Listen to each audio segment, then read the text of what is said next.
हरिओम. आज सोमवार 27 ऑक्टोबर 2025. सद्गुरू ब्रह्मचैतन्य गोंदवलेकर महाराज आज आपल्याला सांगणार आहेत की परमेश्वराकडे कर्तेपण देऊन काळजी सोडून द्यावी. ऐकूया. सर्व कर्तेपण परमात्म्याला देऊन आपण काळजी करण्याचं अगदी सोडून द्यावं आणि सदैव समाधानात आनंदात राहावं. जे जे काही घडतंय ते परमात्माच आपल्या हिताकरता करतोय आणि आपल्याकडून ज्या ज्या क्रिया होतात त्या आपण करत नसून परमात्माच करतोय अशी प्रत्येक गोष्टीमध्ये प्रत्येक क्रियेमध्ये जाणीव आणि भावना ठेवावी. अशी भावना ठेवायला बिघडतं कुठे? त्यात अवघडते काय?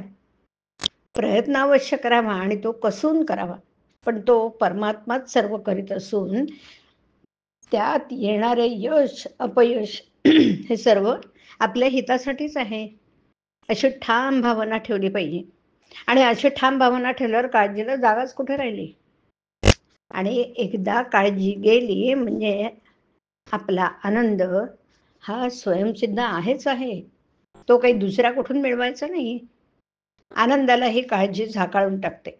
थोडक्यात म्हणायचं तर असं सांगता येईल की मी पण म्हणजेच कर्तेपण परमात्म्याला द्यावं म्हणजे काळजी नाहीशी होते, निर्मळ आनंद उरतो आणि अशा स्थितीत नामस्मरण चालावं. हेच स्वानंदात स्मरण होय.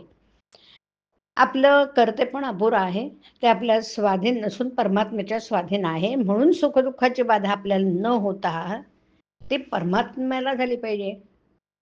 आपल्या सुखदुःखाचा नाश म्हणजेच आपला कर्तेपणाचा नाश आणि आपला कर्तेपणाचा नाश म्हणजेच भगवंत करतो ही भावना ठेवणं.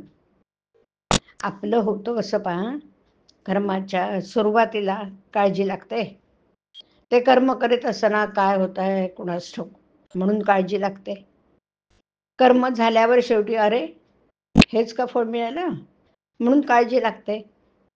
याप्रमाणे काळजी करणाऱ्या मनुष्याला सुख समाधान केव्हाच मिळत नाही ना. काळजी वाळवीसारखी बरं, काही ती खात असताना तर ती दिसत नाही, पण कपडा किंवा पुस्तक खाल्ल्यावर ती वाळवीसारखी आहे. काही खात असताना तर ती दिसत नाही ना, मग कपडा पुस्तक खाल्ल्यावर मात्र ती दिसते की नाही. अगदी त्याचप्रमाणे काळजी आपली निष्ठा कमी करत असते आणि मग त्या अवस्थेत ती दिसत नाही, परंतु नंतर मात्र ती दिसते.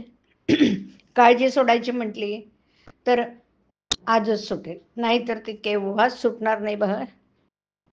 भारतीय युद्धामध्ये भगवंताने जिथे रथ नेऊन उभा करावा तिथे अर्जुनाने बाण मारावे. अर्जुनाने आपल्या रथाच्या दोऱ्या भगवंताच्या हाती दिल्या खऱ्या, पण त्याचप्रमाणे आपण आपल्या जीवनाच्या दोऱ्या भगवंताच्या हाती देऊया. नक्कीच अर्जुनाच्या जागी एखादे बाण मारणारे यंत्र जरी असतं तरी काम तेच झालं असतं. तसे आपण भगवंताचे यंत्र बनूया. यंत्राला चालवणारी शक्ती आणि यंत्राकडून काम करून घेण्याची शक्ती म्हणजेच भगवंत आहे. आपण आपल्या मालकावर पूर्ण विश्वास टाकून त्याच्यात नामात राहूया.